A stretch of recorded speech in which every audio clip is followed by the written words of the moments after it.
주일 아침 아마 최고의 성가를 하나님 앞에 올려 드리지 않았나 싶습니다. 우리 교회학교 아동부 어린이들과 우리 호산나 성가대가 함께 이렇게 찬양으로 영광 돌려주신 것은 제가 부임한 이후에 처음 있는 사건이에요. 우리 어린이들이 성가를 이렇게 부르면서 하나님께 영광을 돌리는 모습을 보니까 저 아이들의 모습 속에서 주님 오심을 느낄 수가 있었습니다. 할렐루야. 오늘 주님께서도 기쁘시게 받으셨으리라 생각이 들고요.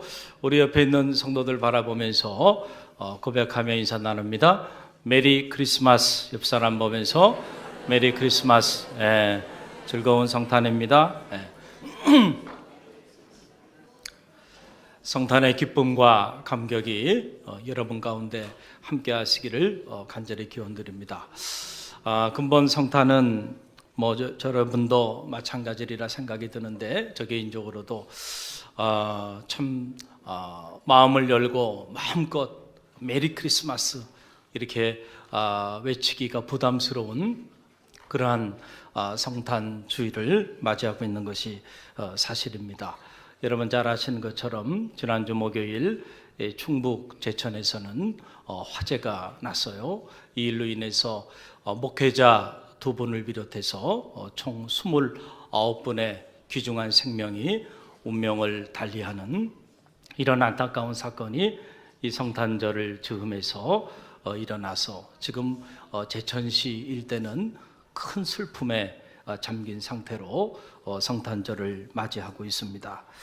그곳에 저희 또 친구 목회자들이 목회를 하고 있는 그러한 곳이기도 하고, 또 제가 소식을 접해 보니까 이번에 그 화재 사고로 인해서 어려움을 당한 목사님 중에 한 분, 나이가 42살, 젊은 나이죠. 42살의 고 박재용 목사님, 딸이 둘이 있는데 하나이는 초등학교 1학년이고 또 하나이는 초등학교 3학년이에요.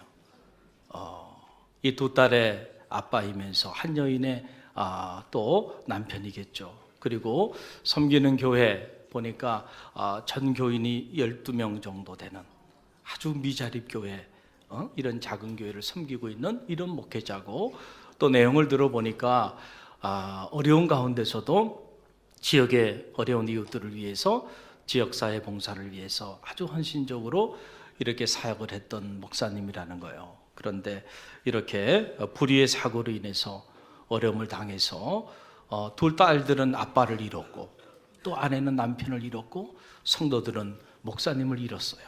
그런 성탄절을 맞이하고 있습니다. 우리가 오늘 말씀을 잠시 나누기 전에 이 불의의 사고로 어려움을 당한 이 유가족들 가운데 하나님의 사랑과 위로가 함께 하기를 위해서 우리가 잠시 한 1분 정도 침묵 가운데 기도하는 그런 시간을 갖길 원합니다. 고인들의 명복을 빌고, 그리고 남아있는 유가족들, 큰 슬픔 가운데 있는 그들에게 하나님의 위로와 위 없는 사랑이 임하도록 우리가 마음을 담아서 함께 잠시 기도하며 나갑니다. 조용한 묵상 기도로 나아갑니다. 기도합니다.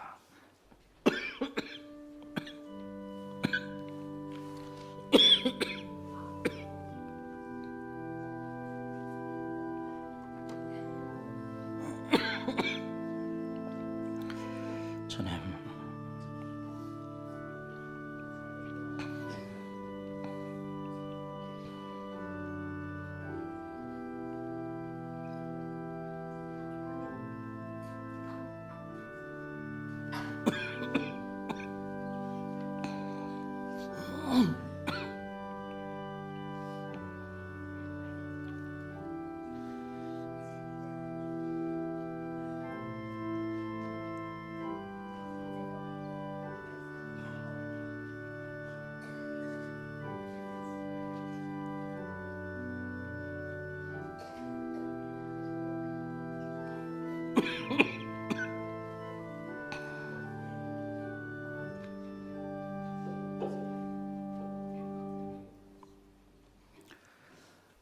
아멘.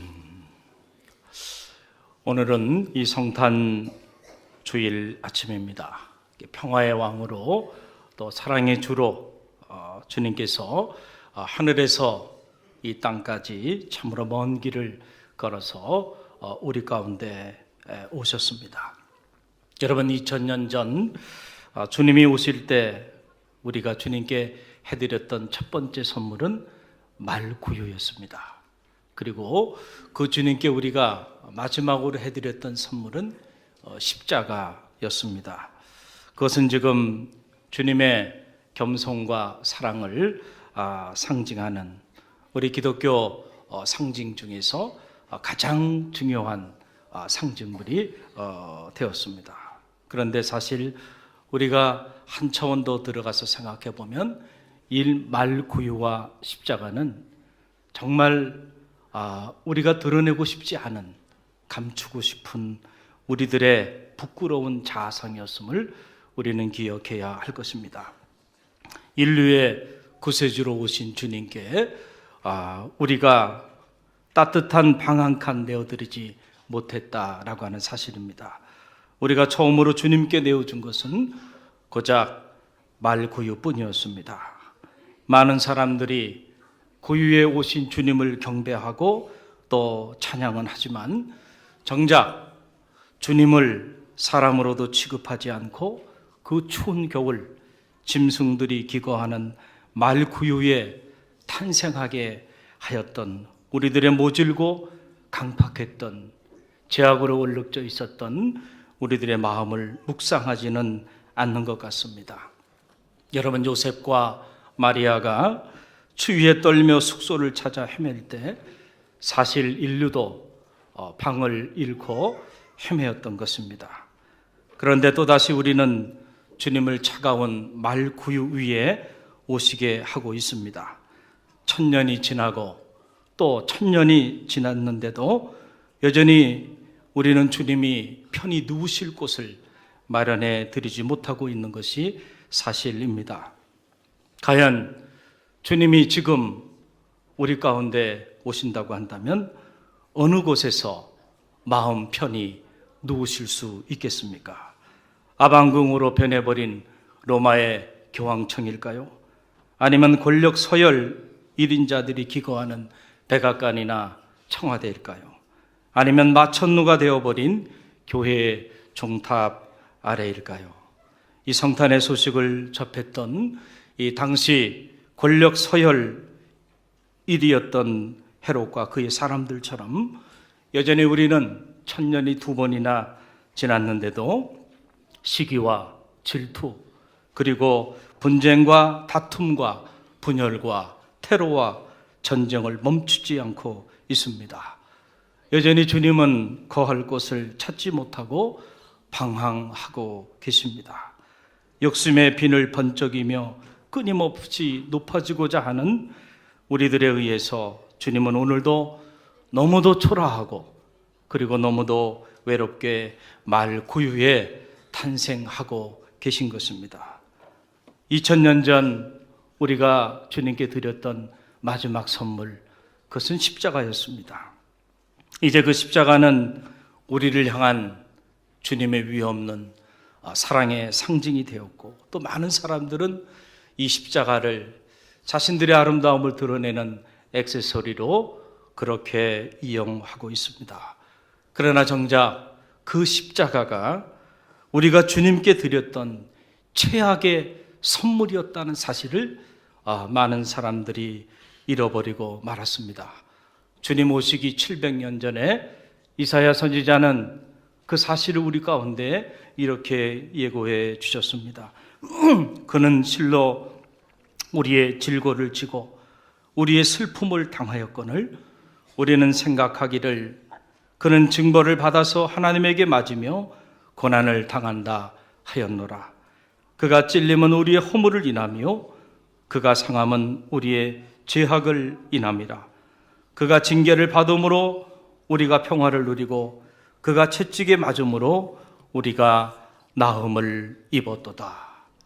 다시는 주님께 우리를 대신해서, 우리의 죄와 허물을 대신해서 그 무거운 십자가를 짊어지지 않도록 하여야 할 텐데 우리는 또다시 주님께 더 큰 십자가를 선물로 내어드리고 있는 것입니다. 그래서 주님은 오늘도 그 십자가를 질고 골고다 그 언덕길을 오르고 계신 것입니다. 천년이 지나고 또 천년이 지났건만 주님 가셨던 그 길은 더 큰 분쟁과 테러와 전쟁터가 되어버렸습니다. 지금 예루살렘은 평화의 성지가 아니고 세계 분쟁의 성지가 되어버렸습니다. 주님은 우리 가운데 내가 너희를 사랑한 것처럼 너희도 서로 사랑하라 이렇게 말씀하셨는데 우리는 여전히 미워하고 시기하고 질투하고 그리고 다투며 끝없는 욕망의 노예로 살아가고 있습니다. 언제쯤 이 땅에도 참 평화가 도래하게 될까요? 두 쪽으로 갈라진 마치 길가에서 어린 아이를 낳는 여인처럼 두려움과 공포 속에 버려진 이 조그만 나라 한반도에 언젠가 참 평화가 도래하게 될까요? 이 땅에도 그렇게 많은 교회들이 그동안 세워졌고 그렇게 수많은 성도들이 자리하고 있는데도 왜 아직도 이 분단의 아픔은 종식되지 않고 이 분단의 아픔은 치유되지 않고 오히려 점점 더 이념과 세대와 빈부의 갈등의 벽만 높아만져 가고 있는지 모르겠습니다. 아기 예수 오심을 경배하는 이 성탄절 주일 아침을 맞이하면서 다시금 우리가 주님께 내어드렸던 그 부끄러운 말구유와 십자가를 거두어 드리는 아침이 되기를 주님의 이름으로 간절히 축원드립니다.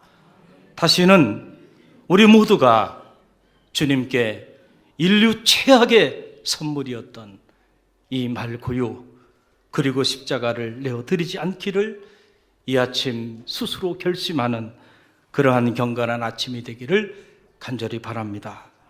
대신에 동방박사 세 사람들처럼 황금과 유향과 몰약을 내어드리는 성탄 주일 아침이 되기를 간절히 바랍니다.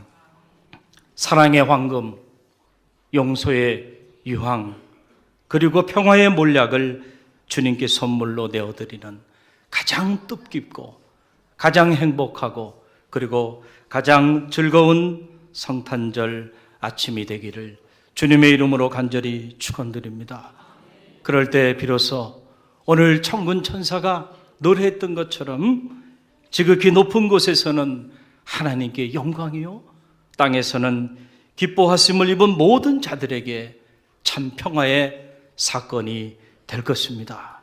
우리 그러한 다짐과 결심을 가슴에 품고 다시 한번 옆에 있는 성도들 바라보면서 그런 의미에서 메리 크리스마스 다짐하며 서로 축하하며 인사 나눕니다. 메리 크리스마스, 메리 크리스마스. 우리 함께 기도합니다.